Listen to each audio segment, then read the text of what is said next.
Hello and welcome to part 4 of our Chevy Apache build series. Today we installed the firewall mounted brake booster, and that's all we did because this job was a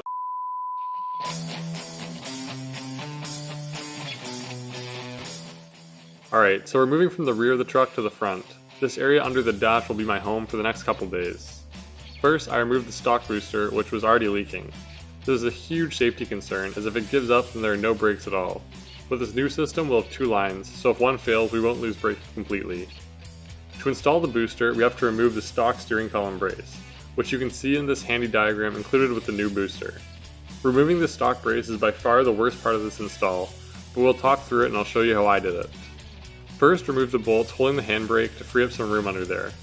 There are also a couple bolts holding the stock brace, but unfortunately there's a ton of spot welds as well. To get these spot welds, we ordered a custom spot weld cutting head. This worked great for the easy to reach welds, but was almost impossible to get started on angle. For the tricky ones, I used this boy to start a hole, then proceeded to make the hole bigger with a drill. I'll play a montage of all the different holes in the background. When you're done, you want to close these holes up so they don't have water leaking in, although some of them are in slightly awkward locations, so be careful.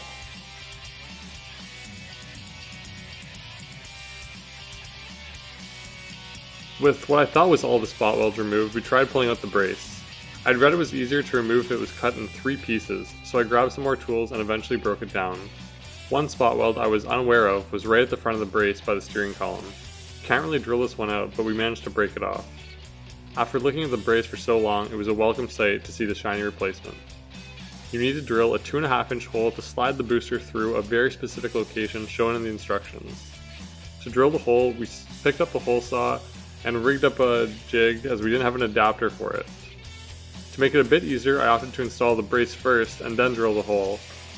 The brace has a notch it fits in over a rib in the firewall, so it helps align our hole horizontally. I'm not sure if this helped or not overall, but it's something to consider. At the very least, we didn't have to worry about the drill wandering.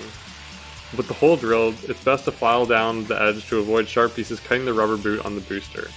We lined up the new steering column brace and then started to align the booster. There were some wires that got in the way and this voltage box limiter thing, so that had to be removed as well. If the hole was a bit more to the left, it might have been okay, so this could have been a measuring fault on my end. Anyways, we made it work and proceeded to tighten everything down. Feels really solid. A lot of kits include a mount for the handbrake, but ours didn't.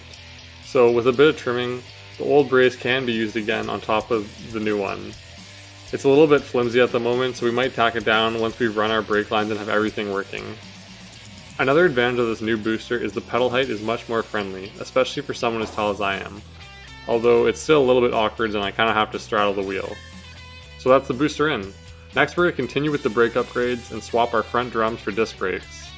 I can't wait to have all the mechanical stuff done so we can have the truck ready for the road. Thanks for watching and please like, comment, and subscribe for more.